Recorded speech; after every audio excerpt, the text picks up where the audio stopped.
आज कुलकर्णीचं नशीब एकदम जोरदार होतं. संगीत देवबाभळीच्या साक्षात मुख्य कलाकारांना भेटायची संधी मिळाली. त्याच्यासोबत फोटो व्हिडिओ झाले. आता वाटलं तिकिटाचे पैसे वसूल झाले बरं का. मित्रांनो, हे साधं सुद्धा नाटक नाहीये. आज या नाटकाचा तब्बल 801वा प्रयोग आहे. संगीत देवबाभळी. मग शेवटी निवांत सीटवर बसलो आणि कार्यक्रमाचा आनंद घेतला. तो विशेष हार्ड होता. चला तर मग बघा काय काय घडलं ते. हा कुलकर्णी घरी शांत बसला होता.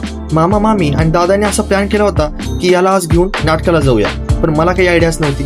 मग आलो मस्तपैकी नाटक बघायला, कारण ह्या सगळ्यांना माझ्याशिवाय करमतच नाही हो. मी विशेष हार्ड आहे. बापरे, एवढी गर्दी की माणसाला शोधायला दुर्बीण लागली असती. पूर्ण हाऊसफुल बोर्ड बघून तर माझी तर बीपीच हाय झाली होती. मनात विचार आला, बुकिंग तर केली, पण आत गेल्यावर सीट भेटेल की लोकांच्या मांडीवर बसावं. मग म्हणलं व्हिडिओ मध्ये मी स्वतःलाच घेतलं नाही तर व्हिडिओ कसा पूर्ण होईल. मग मस्तपैकी इकडून तिकडून व्हिडिओ घेतला आणि झापूक झोपूक मध्ये पब्लिक दाखवली. बघा, पब्लिक म्हणजे विशेष हार्ड.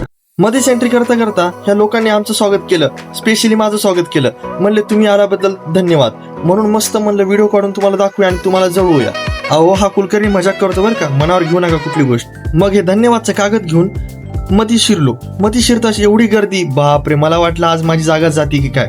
मग कसं बस सीट शोधत शोधत शोधत पुढे इकडून तिकडं नागमोडीसारखं जात होतो. म्हणलं आता भेटते की नाही. मग शेवटी म्हणलं सीट तर जाऊ द्या हो, याच्यामध्ये आपला व्हिडिओ घेणं अनिवार्य आहे. म्हणून म्हणलं मस्त दादासोबत मामा मामी सोबत मस्तपैकी एक व्हिडिओ घेतला आणि सीटावर येऊन बसलो. मग जीवात जीव आला. भावांनो, एकदा तरी हे नाटक नक्की बघा. संस्कृती आणि कला काय असते हे कळेल. व्हिडिओ आवडला असेल तर लाईक करा आणि चॅनलला सबस्क्राईब करायला विसरू नका. हा कुलकर्णी आता थकलाय. भेटूया पुढच्या व्हिडिओमध्ये.